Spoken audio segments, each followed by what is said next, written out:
ഇന്ന് നല്ല ട്രെൻഡിങ് ആയിട്ടുള്ള റോസ്മേരി ഓയിൽ അതെങ്ങനെയാണ് നമ്മളൊന്ന് പ്രിപ്പയർ ചെയ്യാന്നുള്ള വീഡിയോ ആട്ടോ ഇത്. അപ്പൊ ഇത് വളരെ എഫക്റ്റീവ് ആയിട്ടുള്ള ഒരു വീഡിയോ ആണ്. അപ്പൊ ഇതിലേക്ക് ഞാൻ ശുദ്ധമായ നല്ല വെളിച്ചെണ്ണ എടുത്തിട്ടുണ്ട്. അതിന്റെ കൂടെ തന്നെ കരിഞ്ജീരകം, ഉലുവ, നല്ല തിളച്ച് വരുമ്പോഴത്തേക്കും നീലിയമരിയുടെ പൗഡർ, അത് നമുക്ക് അങ്ങാടി കടകളിലൊക്കെ വാങ്ങിക്കാൻ കിട്ടും. പിന്നെ നെല്ലിക്കാപ്പൊടി, പിന്നെ വരുന്നത് മൈലാഞ്ചിയില. ഇതൊക്കെ നമ്മൾ ചേർത്ത് നമ്മുടെ മുടിക്ക് നല്ലൊരു കറുപ്പ് നിറം കിട്ടാൻ വേണ്ടി ഇത് ഉപയോഗിക്കുന്നത് നല്ലതാട്ടോ. ഇത് നമ്മുടെ പ്രധാനപ്പെട്ട ഇൻഗ്രീഡിയന്റ് ആയ റോസ്മേരി ലീഫ് ഇത്രയാണ് നമ്മൾ ഉപയോഗിക്കുന്നത്. ഇത് ഞാനൊരു കിഴി കെട്ടിയാട്ടോ യൂസ് ചെയ്യുന്നത്. നമ്മുടെ പൊടികളെല്ലാം കിഴി കെട്ടി നമ്മുടെ തിളച്ച എണ്ണയിലേക്ക് നമുക്ക് കിഴിയായിട്ട് കെട്ടിയിടാം.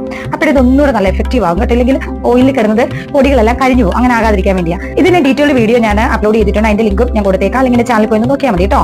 അപ്പൊ ഇത് എന്ത് വേണ്ടി ഫലപ്രദമായിട്ടുള്ള ഒരു ഓയിലാണെന്ന് അറിയാമോ? വളരെ ഫലപ്രദമായിട്ടുള്ള ഒരു ഓയിലാണ്. ഇതിപ്പം നമുക്ക് എണ്ണ തീർന്നു കഴിഞ്ഞാൽ നമുക്ക് ഇതിലേക്ക് വീണ്ടും നമുക്ക് എണ്ണ നന്നായിട്ട് ചൂടാക്കിയിട്ട് ഇതിലേക്ക് ഒഴിച്ചു കൊടുക്കാം കേട്ടോ. അവനക്കെണ്ണ ഒഴിക്കുമ്പോൾ പ്രത്യേകം ശ്രദ്ധിക്കണം. ചൂടാറിയതിനു ശേഷം മാത്രമേ ഇത് ഒഴിച്ചു കൊടുക്കാവൂ കേട്ടോ. അപ്പൊ നല്ല സൂപ്പർ ആണ്. തീർച്ചയായിട്ടും നിങ്ങൾ മസ്റ്റ് ആയിട്ട് ട്രൈ ചെയ്യണം. കുട്ടികൾക്കും മുതിർന്നവർക്കും എല്ലാം ഒരുപോലെ ഉപയോഗിക്കാൻ നല്ല സൂപ്പർ ആട്ടോ ഇത്. അപ്പൊ ട്രൈ ചെയ്യാൻ മറക്കല്ലേ.